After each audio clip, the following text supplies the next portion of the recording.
Welcome to Music Over Matter. Today we are discussing the most important albums of each year in the 2010s. It's going to be subjective. Most important means what's the album you think of when you hear that year. The popularity goes into it, influence goes into it, notoriety goes into it. So we're just going to be discussing each year in the 2010s. Let us know in the comments for each of these years as well what your album would be. Let's get started. What is the most important album of 2010 for you? I'm going to go with My Beautiful Dark Twisted Fantasy by Kanye. Me I too. don't think there's any debate. I think anyone is going to say My Beautiful Dark Twisted Fantasy. We have some honorable mentions to discuss as well, but yeah, My Beautiful Dark Twisted Fantasy. I don't know about your opinion on this, but I personally don't think My Beautiful Dark Twisted Fantasy is influential from a sound perspective at all. Yeah, I mean, comparing to his other albums like 808s or Yeezus, it's not as influential. I don't think it's influential, but My Beautiful Dark Twisted Fantasy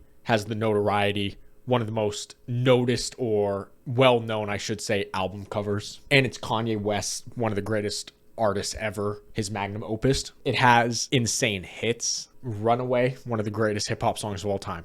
Devil in New Dress. And you have Power. All of the lights. It's like... We ain't married, but tonight I need some consummation. I can feel it slowly drifting away from me. Speaking about Kid Cudi, one of our honorable mentions is Man on the Moon 2. Maybe it's not as influential as Man on the Moon 1, but Man on the Moon 2 still has like a sound to it that's very noticeable, and like that album is the only one that has that. Another honorable mention we have is Recovery. Again, that is important not because of influence. It's more about just the popularity of that album. The other years on this list, we focused a lot more on influence. 2010, very weird. Good albums, just low influence, I feel like. Yeah, and it's a mix of a lot of things. Like there wasn't like a certain sound that everyone was going with. Yeah, like a 2016, 2018 where everyone just sounded the same. Moving on, let's go to 2011, a very strange year. For my album, I chose Rolling Papers by Wiz Khalifa. It's an album that you don't really listen to today, but it still has that influence with that drug rap sound. Wiz Khalifa definitely had an impact, like... In that like early trap era. Oh, yeah. Super popular songs like Black and Yellow or On My Level. The marijuana loud, so them hoes follow like Twitter.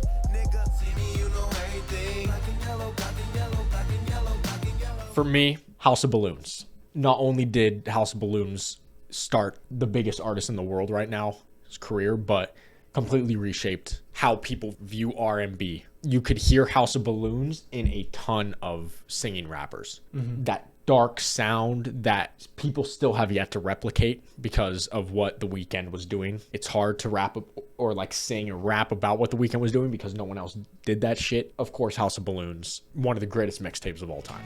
I need all of it to myself.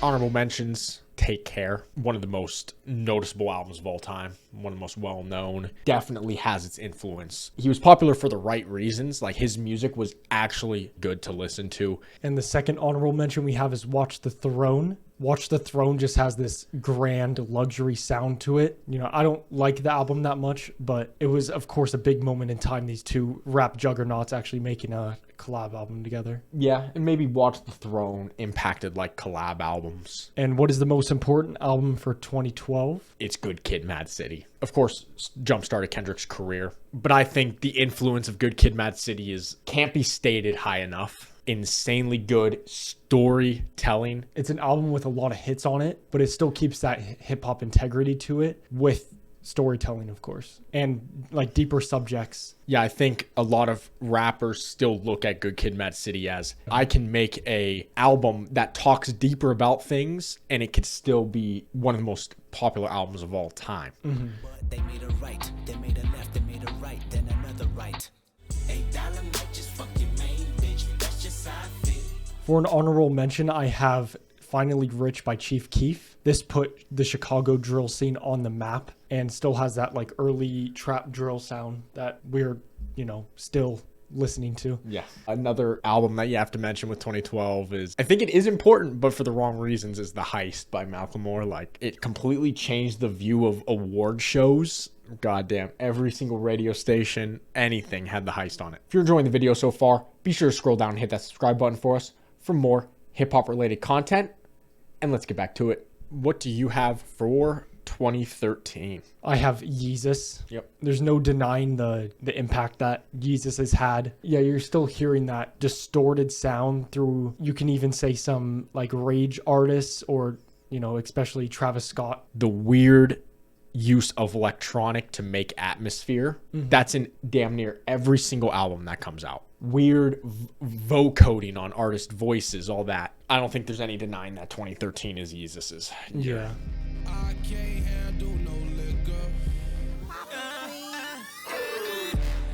You could have been somebody, And for honorable mentions, we have Nothing Was the Same. Nothing Was the Same is incredible. It does have a lot of influence, yes. Is it super popular? Yes. Just think Yeezus is just that tier higher. And for 2014, what is the most important album? This is a rough year. I'm going with 2014 Forest Hills Drive. When that is the most influential or most important, there's a problem. Like, don't get me wrong, Forest Hills Drive has songs like No Role Models, which is still played constantly. Even though that song's like, all right. Is it the most important? Sure, because there's like the other stuff in that year is, but it definitely does not have influence. Like, it didn't do anything crazy with the sound. It was good because like it's J. Cole rapping and he's at the top of his game and stuff. hands in the air now.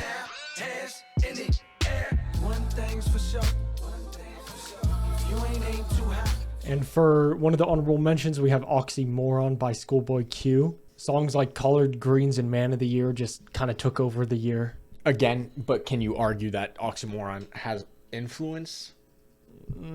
I don't know. Yeah. It's just a really good album. What do you have for 2015? I'm going to have to go with Rodeo. To me, it's the most impactful trap album that we've gotten. There's some argument to that, of course, but it The really, only one that really stands up is DS2. Travis had that psychedelic sound that everyone ran with, but there's still a sound to Rodeo that you can't get on any other album either. I don't know what it is. It's like kind of raw. This like innate hunger with Rodeo. Like Travis was working so hard to get to this point, so then he got it and he ran that shit. I got my mama at a new house now. Mama, oh my. Shots on the island, hotter than the sun.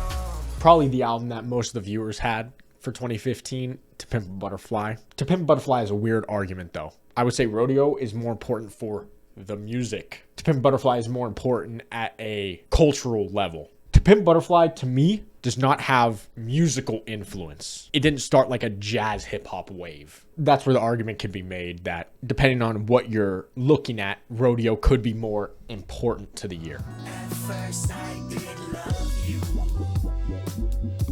Bitch, where you and I was walking. Now I run a game, got the whole world talking. King Kunta. I already mentioned it for honorable mentions, but DS2. The fact that those came out in the same year is mind-blowing. DS2 or Rodeo can easily be considered the greatest trap albums of all time. Completely reshaped hip-hop. Without either one of those, it sounds completely different. Like we mentioned, everyone's Travis Scott. Everyone's also Future. Everyone is Future, Travis, and Young Thug. And just a quick honorable mention, we have Fetty Wap with his self-titled. Some of those songs you just couldn't escape, like Trap God. Queen and 679. You Yeah. got No Days Off. You have RGF Island. and for 2016, It's crazy. The years that this man drops, it's undeniable influence. It's T-Lop. I don't know if before T-Lop there has ever been an album that uses people as instruments as much as T-Lop does. There are features on T-Lop that don't even say anything. They're literally just background vocals or like stuff like that, right? The feature list on T-Lop is so long. It's actually ridiculously long and you don't even realize it. I think the best example of that is Fade. There's so many of these artists just going in and out. Like at constant race. Like they say one line. Like I think Post Malone has a single bar on Fade. That's it. But does it make the song better? 100%. You got Father Stretch My Hands. You hear the Metro Boomin tag. That shit goes stupid. It was insane, right? On top of all the other hits as well. T-Lop completely changed the way like pirating is seen and how like music distribution is. Crazy shit. No more parties in LA. Please, baby, no more parties in LA. This generation's closest thing to Einstein. for an honorable mention, I have Stoney by Post Malone. This was his breakout album, you know, White Iverson, I Fall Apart, Congratulations. There's a lot this year, by the way. Oh yeah, 2016. 2016. You got Savage Mode. Another one is Birds. I think a lot of like Birds isn't that influential, but it's got Goosebumps on it, like crazy shit that year. And then like Starboy as well. And then of course 2017. If you know anything about what albums came out this year, you know what he's about to say. I Have Culture Yep. by the Migos. Mega hit songs on here. Bad and Bougie, Kelly Price. T-shirt. The Migos influence is insane.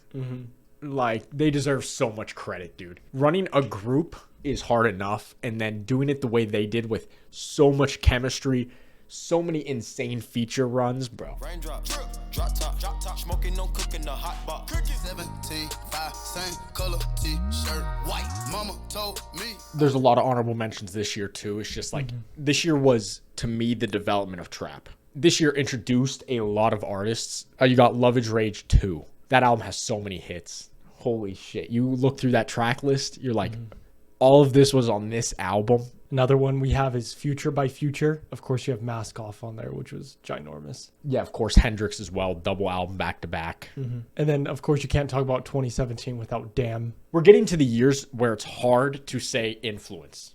And most important because it's not long enough ago. Damn will continue to be more influential. It was already super popular, but a lot of people just wrote it off as, oh, it's just a bunch of hits. But now as time goes on, there's a lot of stuff within Damn, you know, storytelling in it. And the most important album for 2018. It's hard. It is hard. 2018 is crazy. 2018 was like the year of hits, really good albums, but influence is different. But importance, you have to go Astroworld. Sicko Mode. Astroworld basically cemented Travis Scott as a legend. Is Astroworld influential though? Also, I want to mention with Astroworld is the perfect example of why T-Lop is influence. These artists are just used as instruments. Yeah.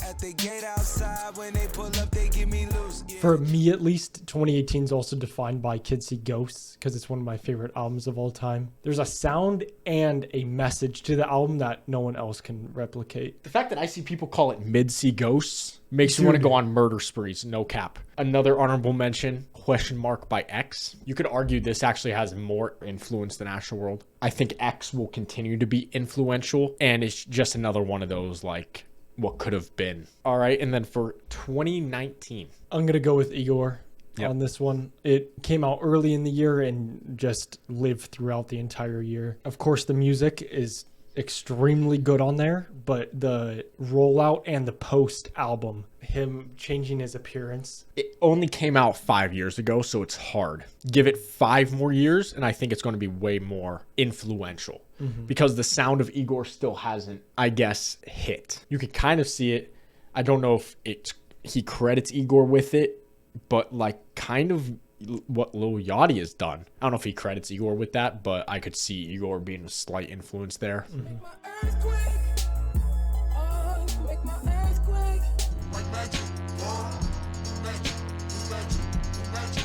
In terms of honorable mention for 2019, I'm going to go with Please Excuse Me for Being Antisocial by Roddy Ricch. Unfortunately, like, hopefully Roddy Ricch makes a comeback this year. His new single sounds good, but The Box, look at that track list. That shit is nuts. That shit is nutty. And then we also have So Much Fun, Hot, The London. Yeah. Like, songs like that were ginormous in 2019. Yeah, and every Young Thug project's influential. Again, let us know in the comments what you have for the most important album of each year. Let us know if you agree with our picks or not, and we'll see you in the next video.